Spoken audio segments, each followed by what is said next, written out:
আমি অশিক্ষিত মূর্খ মানুষ, আমি বুঝি না, এটা আমাকে বুঝাই দিবেন। আমার কথা হলো যে গাড়ি এইখানে মনে অবৈধ যারা মানে আমার থেকে পার্কিং খাচ্ছে এরা আমাকে নিউজ দিচ্ছে না, কিংবা আমার গাড়ি দোকানে এখানে আমি পাওয়ার সাথে সাথে আসলাম, আসার পরে দেখলাম যে আমার গাড়ির গ্লাস ভাঙ্গা, কিন্তু সরকারি লোকে এইভাবে গাড়ি ভাঙচুর করবে, এটা আমি কোনো আইন তো পাচ্ছি না। এটা আমাকে বুঝাই দিবেন, এটা আমি বুঝি না, আমি অশিক্ষিত মূর্খ। ডাম্পিংয়ের ব্যাপারটা সে গাড়ি নিয়ে ডাম্পিং করে নিয়ে যাবে না, সরকারি লোকে গাড়ি নিয়ে যাবে না, গাড়ি অক্ষত অবস্থা নিয়ে যাবে না, ডক্টর ডাম্পিং করে সরকারি যে আপনার গুণাগারি হয় সেই গুণাগারি আমার কোম্পানি দিয়ে আসবে, ঠিক আছে। কিন্তু এইভাবে মনে হয় হয়তো এবারে গাড়ি যে ভাঙচুর করায়, যে আমার গ্লাস ভাঙলো, চাকা হাওয়া ছেড়ে দিল, এটা কোন আইনত আছে এটা আমি জানি না, আমি অশিক্ষিত মানুষ, এটা আপনার কাছে বলতে চাচ্ছি। আমি গাড়ি কালকে রাত্রে রাখি গেছি, সকালে আমাদেরকে জানায়ও নাই, রাত্রেও জানাই নাই। আমরা এখন আমাদেরকে ফোন দিয়ে বলতেছে গাড়ির গ্যালাস ভাঙি, কোনো নোটিশ নাই, কোনো কিছু নাই, গাড়ির গ্যালাস গুলা ভাঙ্গি সদর বদর হাওয়া সারি দিছে, এটা কোন আইনে আছে? গাড়ি মামলা দিতে পারে, গাড়ি মামলা দিয়ে জরিমানা নিতে পারে, তো গাড়ি গ্যালাস কেন ভাঙবে? গাড়ির ক্ষতি কেন করবে? গাড়ি কি অপরাধ করছে? এখানে পার্কিং এ যারা আছে তারা টাকা নিতেছে না, প্রতি মাসে পার্কিং বিল আমরা দিতেছি না, অনেক গাড়ি ভাঙছে এখানে।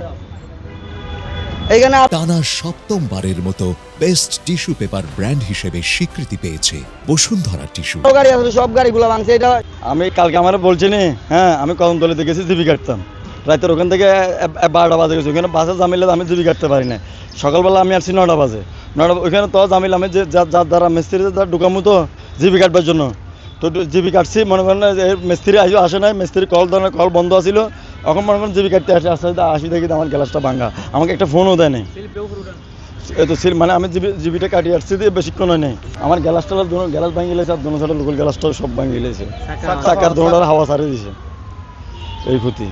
এখন মনে করেন এটা এই বলতেছে মানে এটা ক্ষতিপূরণ দিবার লাগে, নাহলে ট্যাঙ্ক ভাঙি গেলে মানে গাড়ি রাত্রে বার করে নিয়ে এগুলো বলতেছে আর কোম্পানি আমার।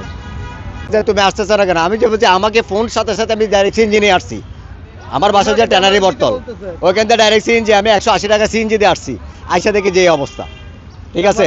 আমি ফোন পাওয়ার পাত্রেই আমি চলে আসছি ডাইরেক্ট সিএনজি নিয়ে। আমার ড্যামারিসের কথা ওরা কিছু বলে নাই, তো দোকান থেকে বলতেছে আমাকে ড্যামারিস দেওয়ার জন্য, আমি কিভাবে ড্যামারিস দিব? এখন মনে করেন আমার মালিক বলতেছে এটা ক্ষতিপূরণ করবে দিবের জন্য, আমাদেরকে কেউ সকালবেলা ফোনও দেয় না, একটা ফোন দিলে আমরা গাড়িগুলো বাইর করে লয়ে যেতাম, আমি তো জিবি কাটবার জন্য মানে ওখানে বসে রয়েছি।